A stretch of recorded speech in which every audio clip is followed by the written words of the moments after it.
Good morning, Wall Street winners. It is Thursday, the 14th of November, and not a lot going on in terms of stocks we follow today and market news. We've still, obviously, they're talking about the Trump administration and his incoming picks. We've got U.S. initial jobless claims dropping to its lowest since May of last week. And U.S. producer PPI rising. All of that kind of tying into the direction that the Fed is going to take with its decision around an potential interest rate cut, likely 25 basis points coming in December. We've got, looking at the futures, two of the three U.S. indices, now one, two were in the green, the S&P and the Dow. Now only one is in the green, and that is the Dow, up 81 points. The rest are off, but just slightly. I mean, they're not off significantly. I think what we're going to find here is, as we've had, if we flip over to the Yahoo Finance app, as we've had a run up in certain stocks, primarily due to an outcome in the election, having an outcome, knowing who's going to have, what party's going to have the House and the Senate, and what individual is going to be president.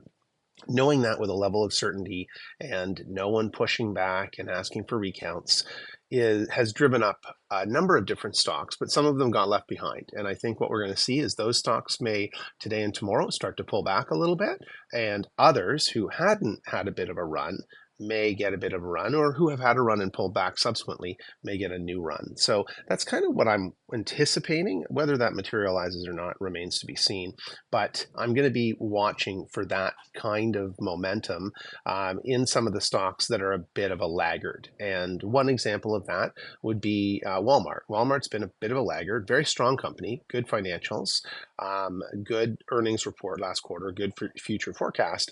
It's only up around 85.50. This is a stock that if it ran like the others should be up in the 90s. So that's going to be one to watch. One that did run was Costco and another Lululemon, and I'm not sure whether that's justified. So Lulu being up 7.40 yesterday, I think it's going to come back a bit today. It's set to rise on the pre by 25 cents.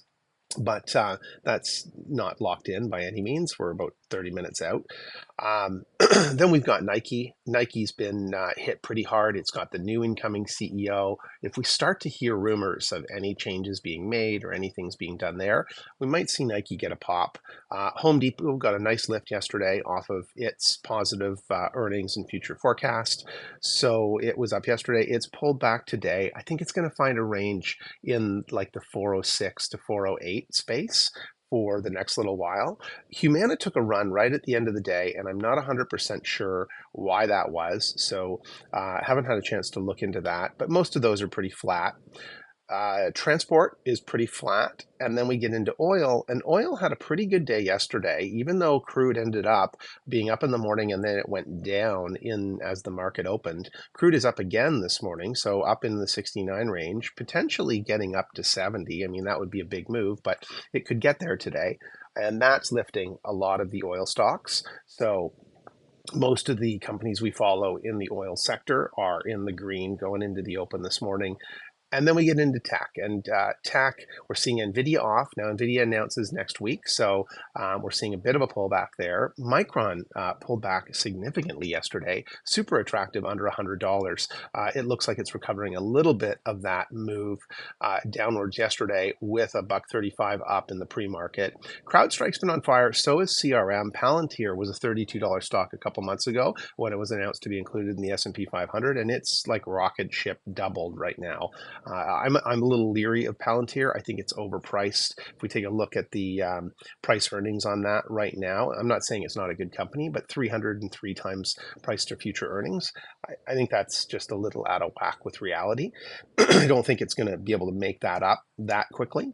CRM up in the 340s. I think it's expensive, but I think it still has room to move. And they announce later in the month of December, so December 3rd. So we still have a few weeks of runway for that. The cybersecurity stocks, Net yesterday, and Palo Alto and CrowdStrike, they all had a really good day, jumping quite a bit for that sector. And I'm not sure what was causing that. Microsoft's looking like it's getting back up near the 430s, which is what we called a couple of days ago. ARM fell off yesterday, and I said if it got into the mid 130s, low 130s, I think it's an interesting buy. It's recovering today to the tune of almost $2. So I think that might be an interesting momentum play to see if you can get in on that and then ride it up $3 to 140 and maybe sell it at that point, unless the rest of the semis and the NASDAQ are all on fire. And if they are, then hold on to that until you start to see that turn in the index. AMD yesterday announced they are laying off 4% of their workforce. That still didn't help them. They still were down $4. It looks like they're recovering a little bit today. And then as we move into some of our other favorites, Meta had an off day, and then it recovered, and then it was off again. I think that in the 570s, Meta is pretty attractive. So I'm keeping an eye on what Meta does today to see where it goes. If I could get in at 570, 572, I'm going to be adding to my Meta position. BABA announces on Friday, so we'll have to keep an eye out for that. That'll be pre-market, so when we wake up, we should know what the results are for Alibaba, hoping that the stimulus for the Chinese consumer has started to help with the recovery. They've also done some interesting things around mortgage and house financing and mortgage and house builder debt. So we'll see if that's started to have an impact in their economy.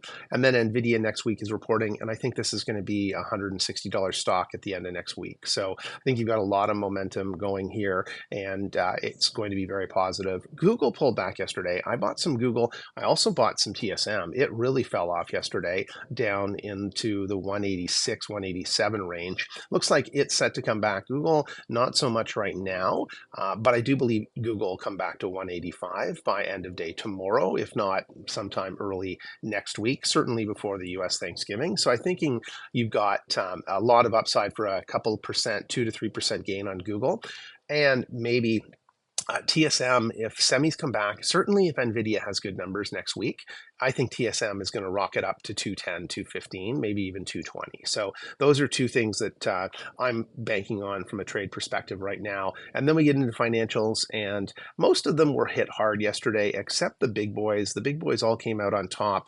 JP Morgan, Morgan Stanley, and Goldman all up and all up again in the pre-market this morning. Charles Schwab had an interesting morning today. It's up 347 in the pre-market. We'll see if that sticks. If it does, that'll be the first time they've hit 80 in at least a year, maybe a year and a half, certainly since before the meltdown of Silicon Valley Bank and the others in the regional banking sector.